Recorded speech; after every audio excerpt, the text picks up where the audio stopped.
Halo, saya Nadia Ardiwinata. Semoga Anda dalam kondisi sehat walafiat dan tetap antusias dalam mengembangkan diri. Kali ini kita akan membahas validasi eksternal versus validasi internal. Tapi sebelum mengikuti videonya, jangan lupa like, subscribe, dan klik tanda loncengnya ya, supaya tidak ketinggalan video-video terbaru. Nah, mari kita mulai. Mana yang lebih Anda pilih? Menjadi orang yang paling cerdas di bumi tetapi dianggap paling bodoh? Atau menjadi orang yang paling bodoh di bumi tapi dianggap paling cerdas? Mari kita refleksikan pertanyaan itu ke dalam cerita tentang Bob Dylan, penulis lagu dan penyair yang sumbangannya terhadap musik Amerika bertahan lama. Pada saat dianugerahi hadiah Nobel di bidang sastra pada tahun 2016, Bob Dylan mengabaikannya selama berminggu-minggu. Tidak ada pernyataan, tidak ada wawancara, bahkan dia juga tidak mau menerima telepon dari Swedish Academy. Maka tidak heran kalau kritik berdatangan dari semua pihak. Bagaimana mungkin seseorang bisa sangat tidak berterima kasih, sangat angkuh, acuh tak acuh. Ketika akhirnya Dylan merespons dalam sebuah wawancara dengan koran Inggris, ekspresinya terlihat datar. Saya sangat menghargai penghargaan ini. Seolah-olah kata-kata itu keluar dari mulutnya karena sedang dipaksa oleh seorang konsultan public relations. Pada acara penganugerahan hadiah Nobel, Dylan tidak hadir. Dia bahkan sudah terlambat 3 bulan saat akhirnya menerima Nobel. Semua orang hanya bisa berasumsi bahwa Dylan sama sekali tidak peduli pada penghargaan yang paling bergengsi di dunia itu. Sekarang cerita yang lain.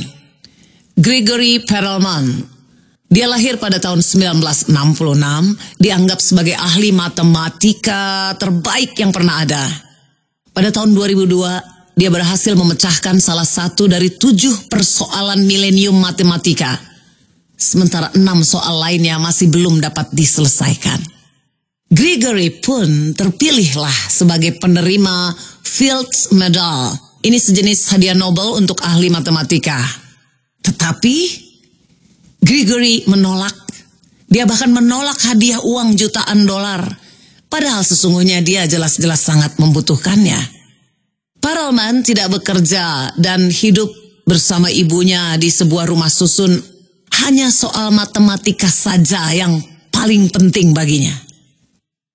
Sekarang kisah yang lain lagi. Tentang seorang penulis. Ada seorang penulis yang mengisahkan pengalamannya ketika pertama kali menulis. Pada saat itu dia menganggap penting pendapat orang lain atas bukunya. Dia baru akan merasa lega pada saat membaca ulasan positif tentang bukunya dan akan sangat resah gelisah kalau banyak yang mengkritik. Baginya pujian adalah ukuran kesuksesan.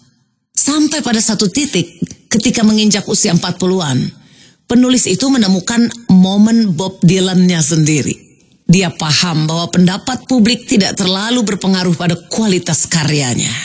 Pendapat orang-orang tidak akan membuat bukunya menjadi lebih baik atau lebih buruk. Sehingga dengan pemahaman ini, dia seperti terbebas dari penjara yang dia buat sendiri. Sekarang kembali ke pertanyaan awal tadi, yang sedikit dimodifikasi oleh Warren Buffett. Apakah Anda lebih memilih menjadi kekasih terbaik di dunia tetapi orang lain menganggap Anda kekasih terburuk di dunia? Atau Anda lebih menginginkan menjadi kekasih terburuk di dunia tetapi orang lain menganggap Anda kekasih terbaik di dunia? Dengan pertanyaan itu, Buffett merangkum salah satu gagasan paling vital menuju hidup tentram, yaitu perbedaan antara skor internal atau inner scorecard dan skor eksternal atau outer scorecard. Mana yang lebih penting bagi Anda? Evaluasi Anda sendiri atau penilaian dunia luar terhadap Anda? Menurut Buffett, dalam mengajar anak, pelajaran yang akan dipelajari oleh anak di usia yang masih sangat muda adalah apa yang lebih ditekankan oleh orang tua mereka. Jika yang lebih ditekankan adalah apa yang dipikirkan oleh dunia luar, tanpa perhatian terhadap sikap kita yang sesungguhnya, maka anak-anak akan tumbuh menjadi pribadi dengan skor eksternal. Dan celakanya, inilah cara efektif untuk mematikan hidup tentram anak sejak dini.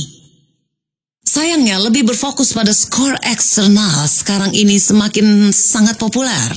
Media sosial, menurut David Brooks, telah menciptakan dunia baru yang membuat manusia berubah menjadi brand manager kecil yang menggunakan Facebook, Twitter, dan Instagram untuk menciptakan diri eksternal yang palsu dan sedikit terlalu ceria. Brooks menggunakan istilah mesin pencari perhatian untuk menggambarkan apa yang akan terjadi pada seseorang jika mereka tidak berhati-hati. Tanda like di Facebook, peringkat, dan follower, semua itu adalah umpan balik insan yang dapat dihitung menjadi status sosial yang bahkan sama sekali bukan status sosial kita yang sesungguhnya. Sehingga sekali kita terperangkap ke dalam belantara ini, kita akan sulit melepaskan diri dan sulit dalam membangun hidup tentram. Kesimpulannya, dunia akan terus menulis, mencuit, dan mengunggah hal-hal tentang kita sesukanya. Orang-orang akan tetap berguncing dan bergosip di belakang kita. Mereka akan menghujani kita dengan berbagai pujian dan menyeret kita ke dalam badai. Kita tidak dapat mengendalikannya. Sehingga jika kita bukan seorang politisi atau selebriti dan tidak menghasilkan uang melalui endorsement, maka berhentilah segera mengkhawatirkan reputasi kita. Lepaskan like and dislike. Jangan googling diri kita sendiri. Hiduplah dengan cara yang dapat membuat diri kita kuat, memandang diri kita di cermin. Kemudian, kita bisa mengikuti nasihat Warren Buffett. Katanya, jika saya melakukan sesuatu yang tidak disukai orang lain, tetapi saya merasa bahagia, maka tetap saja saya bahagia. Jika orang lain memuji sesuatu yang sudah saya lakukan, tetapi saya sendiri merasa tidak puas, maka saya tidak merasa bahagia. Inilah skor internal yang sempurna.